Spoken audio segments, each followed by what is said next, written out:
Hello and welcome to CrossTalk, where all things are considered. I'm Peter Lavelle. Syria in collapse. Western-backed rebels have either been routed or on the run. Saudi-supported jihadists now prevail in rebel-held territories. Civilian populations terrorized. Meanwhile, Assad remains in power with his military intact. What's next for Syria?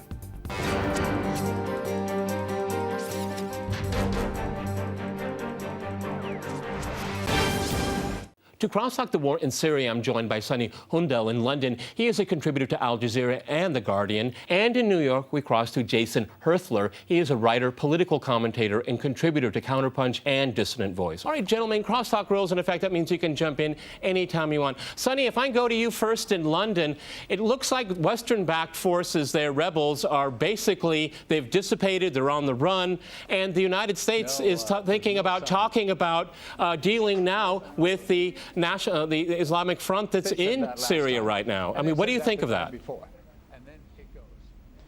Well, I mean, I think it's dangerous because we don't really know who the rebels are, and I also think that it's not clear exactly where the peace talks will go. You know, I mean, firstly, we have to figure out whether we want Assad to stay or not, and I don't think the United States has a clear idea of that.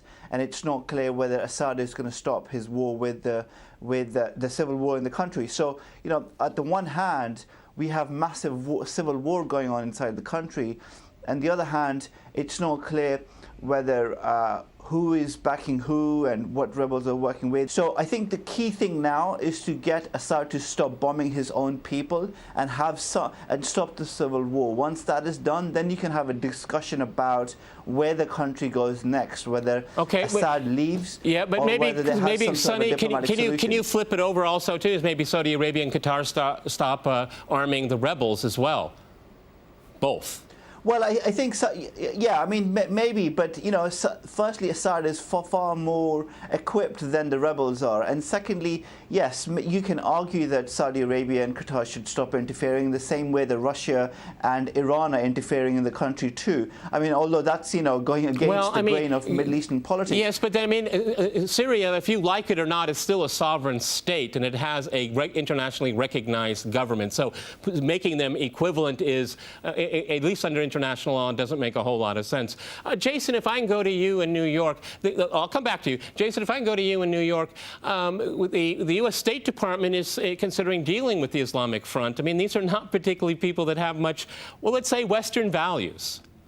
No, but I think what we've seen is the ruse that the Free Syrian Army is the epicenter of political opposition to the Assad regime has been exposed. So the United States and France and Britain are in a trouble spot, and I think they are looking for practical solutions here. I mean, they basically withdrew their support from the Free Syrian Army, not completely, but to a degree, when the Islamic Front basically ransacked the Free Syrian Army's headquarters in Bab al-Hawa, close to the border of Turkey. And that was kind of a statement that really the Free Syrian Army and the Syrian National Coalition are not powerful, and they're not taken seriously by anyone outside the West. Yeah, okay, Jason, if I can stay with you, but nonetheless, a few months ago, the Obama administration was going to launch a war against Syria in the name of the people you just mentioned. But apparently, they're not really players and never have been players on the ground. No, I think they've been the pawns of foreign influence all along. And now we're seeing, as the U.S. retreats slightly, I think we're seeing the Saudi Arabia and Qatar really step up. And we're seeing the emergence of a strong proxy war between really Saudi Arabia and Iran, really the Sunni, extremist Sunni, and then the Shiite factions on the other side. And we're seeing this proxy war, which shows no signs of slowing down or ending. Maybe it's just that the American influence will be marginalized within it. Okay, Sunny, but if this is a proxy war, which I agree with Jason here, what does that have to do with the Syrian people? I mean, this is going on over 2 years now, and if you look at the Islamic Front, they're not talking about a democratic Syria. As a matter of fact, they're looking at a Syria that would resemble something closer to Saudi Arabia. So why should Western powers, even in their wildest imagination, be thinking about talking to people like that? Well, it's always been a proxy war. I mean, Russia. Let me go to Sonny. Go to Sonny first. Go ahead, Sonny. Go ahead. It's always been a proxy war because Russia and Iran have helped Assad, and Saudi Arabia and Qatar and have helped the rebels. So, it's not a new situation. And the United States came in and said, we're going to try and help some of the rebels. And last year they announced they were going to, start arming some of them. Sorry, earlier this year. But, and as you said, yes, some of those, on the ground, the situation has changed. And the United States has now realized that actually helping some of these people who go against their own sort of aims and values is not going to help. Sonny, is that a good idea? Is that a good idea? Because, I seem to remember the Mujahideen in Afghanistan. Don't you see a historical parallel here, at least beginning? Well, I mean, let's talk about the fact that 100,000 people have been killed in Syria over the last 2 years, most of them by Assad, and how many millions of people have been driven out of the country as refugees. Now, the point is that this civil war has to end, and Assad is not going to end it, and the people in the country don't want him as their leader. So something has got to give. Well, and that's, right? So you're saying more people have to die, more Syrians have to die for your political goal here. I mean, Assad has support within the country. It's difficult to determine because taking a public opinion poll in a country having a civil war is difficult. But because of the type of rebels that are prevailing right there, it would appear even his power base is getting stronger because, well, they don't want to live under these types of Safavid regime or a Saudi-based regime. I mean, you're looking at the geopolitics of it, but I mean, when you say the word 100,000, that number, that's on all sides. You make it sound like it's only civilians on one side. Go ahead.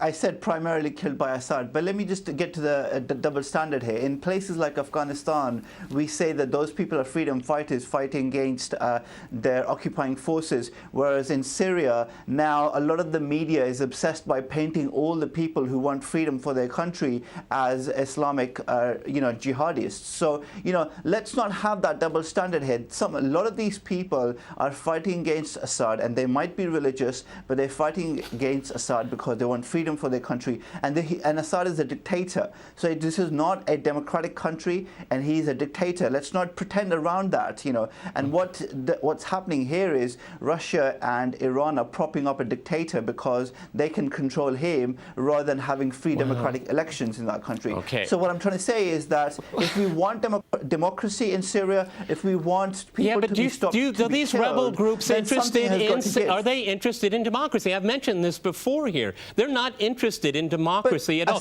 They're actually very well. I mean, what it does is it keeps the country together. That's what Russia has been all along supporting, is a sovereign country. Jason, jump in New York. Go ahead. You've been patient.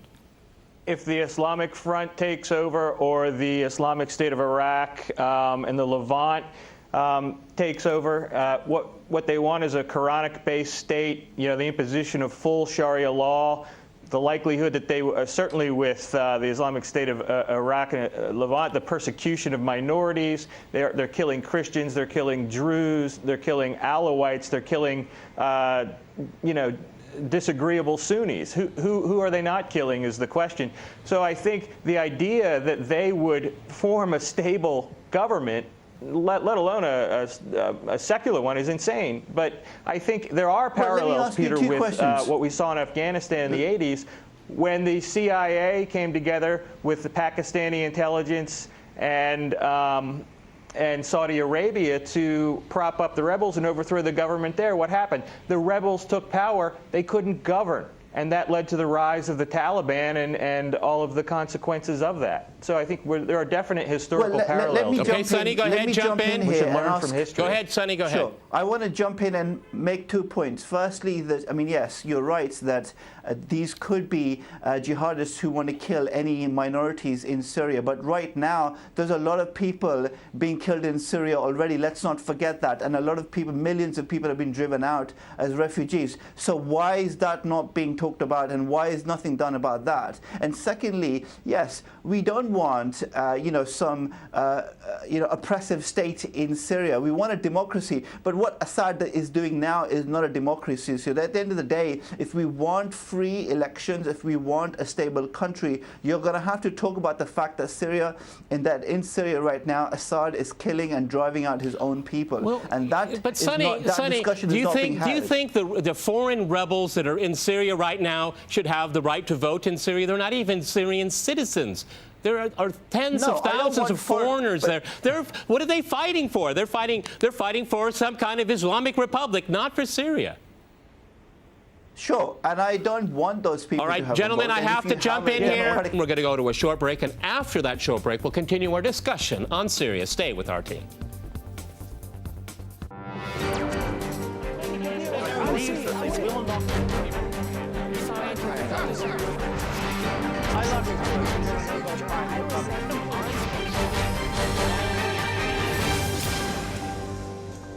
Welcome back to CrossTalk, where all things are considered. I'm Peter Lavelle. To remind you, we're discussing the war in Syria.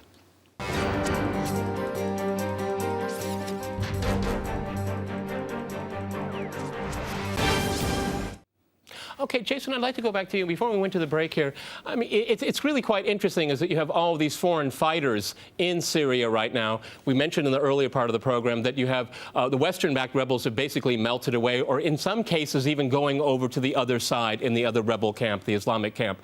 You know, and you were saying also at the end of the first segment is that, you know, if this is going to be some kind of, if they do prevail, at least where they are, we have to remember we could end up with a partition. Assad just might stay there, and the rebel-held territories will be rebel-held with a very strong jihadist tint to it here.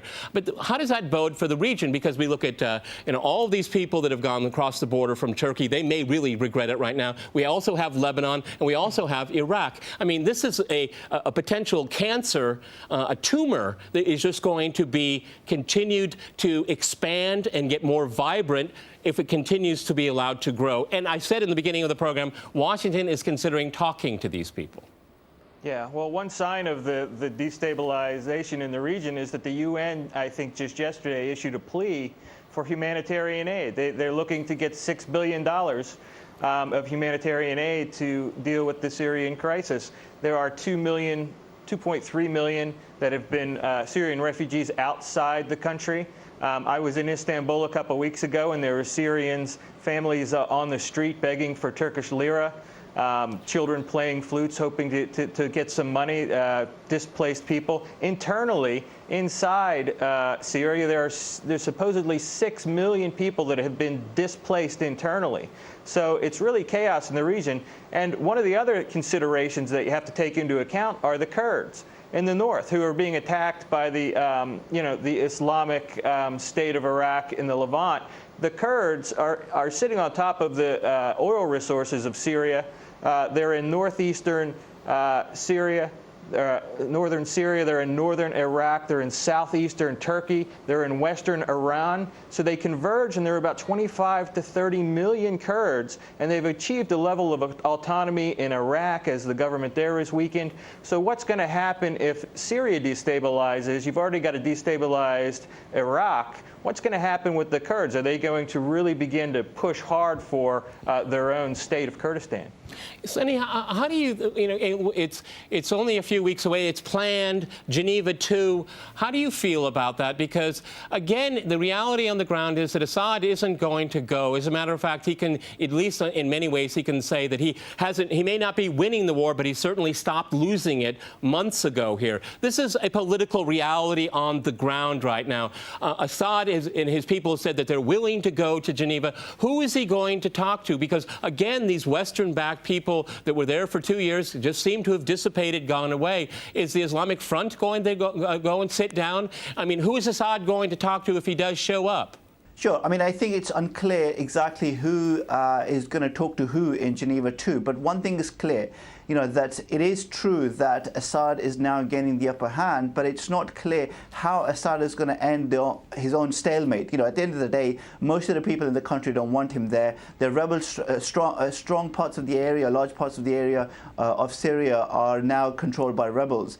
And so at the end of the day, he's hemmed in. And he has to find a solution, some form of solution to stay within power. And other people, not only within the region but outside, are saying to him that unless you leave, this is never going to end. So I think that's the key issue here. And frankly, every Syrian who can't, I mean, on Twitter, for example, most Syrians that I've seen say they want Assad out.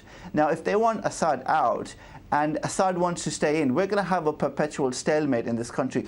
I think what the Geneva talk should be about focusing on getting Assad maybe some sort of a diplomatic solution so he can leave the country and have free elections, democratic elections within the country. Sonny, if I could stay with you here, I mean, let's get in Assad's head here. If he's not losing and no one's forcing him to leave, then why would he?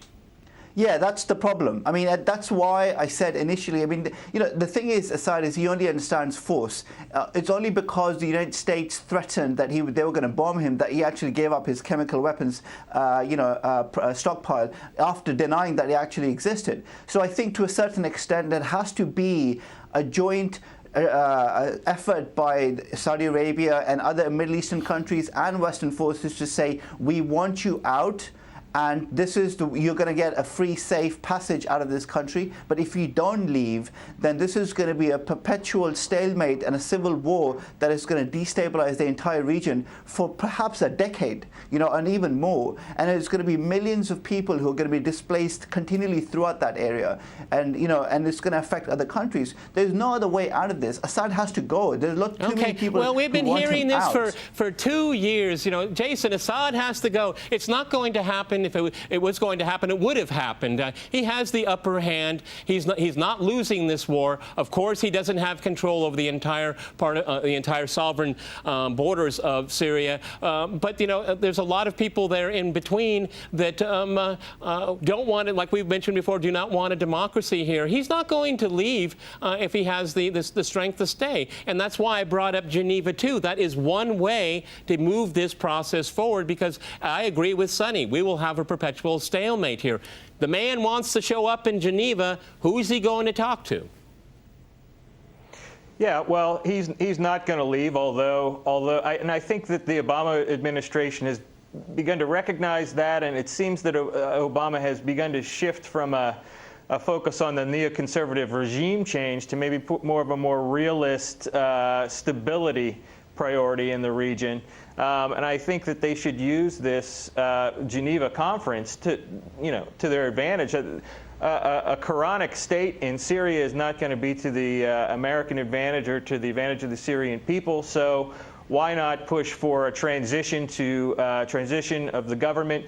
I think the Geneva conference will be stillborn if the United States and its allies goes in with the precondition of regime change, of Assad leaving power. I think they need to back off of that red line and look at a way to pursue new elections, fair elections. And Obama can claim that he has defanged the Assad regime by quarantining and removing and destroying his chemical weapons. So he can claim that political victory and then move toward stability in the country. It's very interesting. And Sonny, if I can go back to you in London here, we've heard Washington and Riyadh mentioned here. They're not on the same page anymore. The types of people that it's funding in Syria, the types of fighters, and some of the just amazing, grotesque atrocities that are being committed. And I'm going to say on this program, all sides commit atrocities in this awful civil war. But don't forget, these people that are being funded by Saudi Arabia, Qatar, all the help in the world from Turkey, they're the ones that have to be dealt with as well. And can the Saudis, they can turn these people loose, they can fund them, they can train them maybe, but can they turn them off when they want to? History would suggest they can't. Well, I mean, I think there's a double standard here. I mean, let's compare Syria to Afghanistan for a brief moment here. You know, in Afghanistan, no one says, you know, we want a dictatorship there so that we don't have a destabilization of the country. People are saying, you know, let the United States leave. And then also in Afghanistan, no one says, you know, these people who are trying to take over the country are jihadists, so we should never allow them near power. At the end of the day, we want democracy. That's what we should want, and we should have that, we should apply that rule across the board. So we should want democracy in Syria. And by this talk that, you know, everything is being destabilized and Syria is going to be only held together if Assad is there, it's kind of saying that, firstly, we don't want these Muslims near power, and secondly, well, okay, that, Sonny, you know, Sonny, if you don't like the double standard, if you don't like the double standard, then I guess we should use your logic, and the United States and its Western allies should attack, occupy Syria, and do the same thing to Syria that it's done to Afghanistan. What do you bet the results would be the same? Well, I mean, not entirely. It's not entirely the same, because Saudi Arabia, Qatar, and lots of other countries like Turkey are involved in Syria and trying to also help the people there. I mean, you know, the thing is, we always criticize the United States for example, propping up dictators, and now you're basically saying Obama should prop up a dictator. You know, and so I find that double standard really frustrating. I think he should sit. I mean, the United States has lots of dictator friends in the world, and talks to them all the time and gives them plenty of money. Why can't it sit down with Assad and end this horrific war? You don't have to like each other to negotiate. The United States and the Soviet Union had agreements. They didn't have to like each other, but they did get agreements and they did get treaties. Sure. So basically, you're saying that the United States should prop up another dictator in Syria, the guy who's killed 100,000 people. When you look at history and you saw what happened in Afghanistan, and then you saw what happened in Libya just a few years ago, the chaos that reigns in Libya now, where warlords and mercenaries are running rampant, I think that sitting down with Assad is a reasonable strategy. Especially since he controls but you can't say on the one hand we want the United States to stop funding dictators. No, I mean, I think this is double standards. You can't on the one hand say that you want the United States to stop funding dictators and help bring democracy, or at least promote democracy. On the other hand, say, no, actually it's bad the United States is getting rid of dictators in Libya and Syria because those people bring stability to the country. I mean, that's a double standard. Okay, that's why the United States supports the dictatorship in Saudi Arabia. I think we should let Syria solve their own we've run out of problems. time. I really appreciate you both being on the program. Many thanks to my guests in London and in New York, and thanks to our viewers for watching us here at RT. See you next time, and remember, CrossTalk rules.